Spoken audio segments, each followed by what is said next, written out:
organization is Costanza, who's with Hartford Deportation Defense. Give it up for Costanza! So I'm here representing Hartford Deportation Defense Group, un grupo de vecinos de Hartford, Defensa Comunitaria.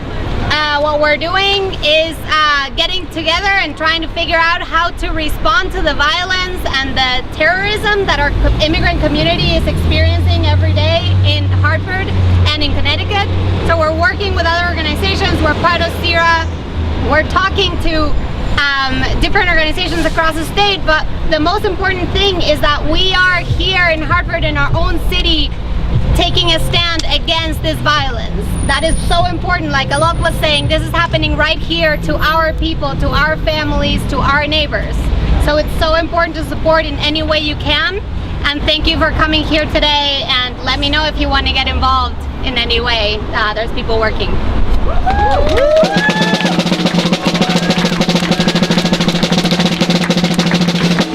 We also have Mirka from Make the Road. Give it up,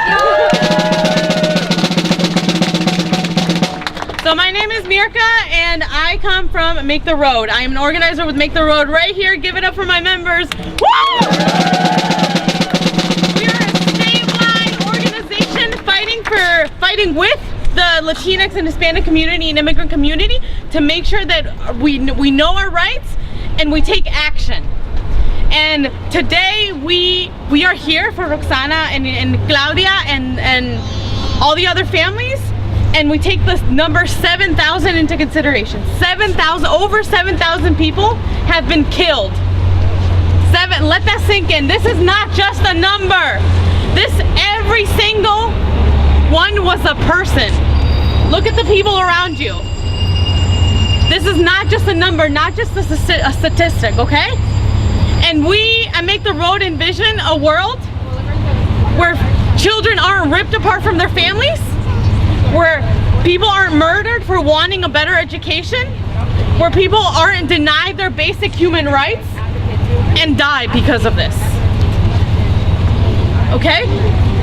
So I want everyone to really let that number sink in, because it's not just a number.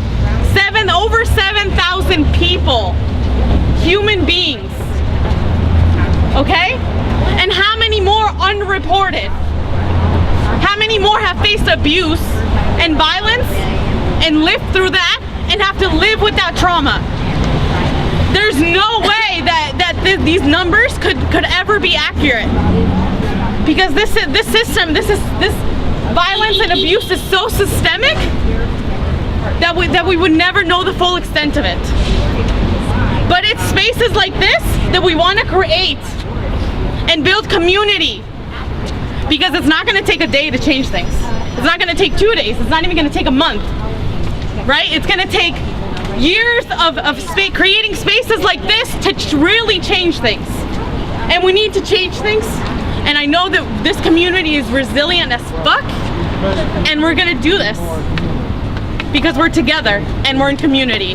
And Make the Road has been in the community. I've been in the community every day talking to people, and on a local level, we've been working with families who, these two community members were walking down Franklin Ave and were detained, profiled or whatever it was. This is happening every day in our communities. Okay, this is not just something that's happening in the news. Yes, it's happening at the national level, but it's happening in your neighborhoods, okay?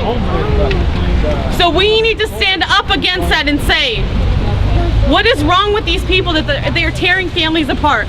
These two mothers are in danger of being deported. And that is not okay, and that is why we're here, because we won't stand for that. Because this will only lead to more and more violence. And we are here to demand justice and say that we won't take it anymore. And Make the Road, we want a better future for our kids and for other community members who just want a better life. And I hope you will join us in this fight, right? Because it takes planning and organizing. So we meet on Wednesdays at 6, 885 Wethersfield Ave. Come join us. because we're gonna get this shit done.